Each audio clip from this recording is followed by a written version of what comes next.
ಶಾಸ್ತ್ರ ಶುರು ಮಾಡಿ. ಅಲ್ಲಿಂದ ಬಂದಿದ್ಯಾ ಅರ್ಶನ ಹಚ್ಚು.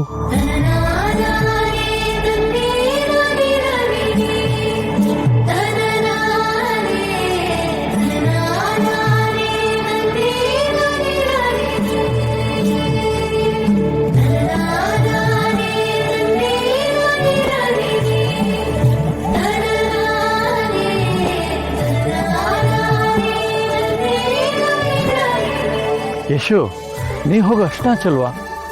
ನಾನಾ? ಇನ್ಯಾರ? ನಾನಾ? ಎದ್ದು ಹೋಗು.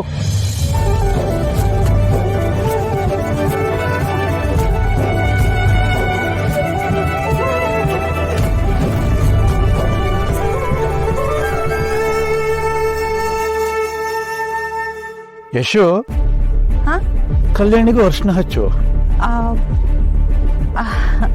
ಹಾ ಅಣ್ಣ, ಗಂಡಿನ ಕಡೆಯವರು ಗಂಡಿಗೆ ಮಾತ್ರ ಹಚ್ತಾರೆ ಅಂತ ಅನ್ಕೊಂಡಿದ್ದೆ.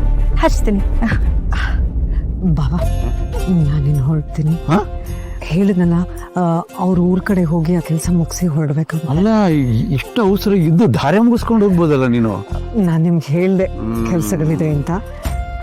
ಆಯ್ತು, ಇಷ್ಟಾದ್ರೂ ಬಂದಿಯಲ್ಲ, ತುಂಬಾ ಖುಷಿ ಆಯ್ತು. Thank you so much. God bless you. ಬಾ, ನಾನು ಅಲ್ಲಿವರೆಗೆ ಬರ್ತೀನಿ. ಬಾ.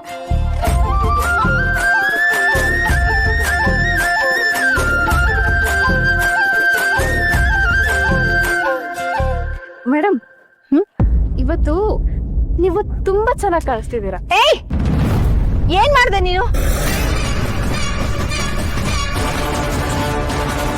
ಅದು ಇವತ್ತು ಅರ್ಶನ ಶಾಸ್ತ್ರ ಅಲ್ವಾ, ಅದಕ್ಕೆ ಅರ್ಶನ ತೆಗೆದು ಕೆನ್ನೆಗೆ ಬಳ್ದೆ. ನನ್ ಕೆನ್ನೆ ಮುಟ್ಟೋದಕ್ಕೆ ನಿಮ್ಗೆ ಯಾರು ಪರ್ಮಿಷನ್ ಕೊಟ್ಟಿದ್ದು? ಹೇಗೆ ಅಷ್ಟೇ ನೀನು? ಹಿಂಗ ಅರ್ಶನ ಕೈಯಲ್ಲಿ ತಗೊಂಡೆ, ಹಿಂಗ ಹಚ್ತೆ. ಏಯ್,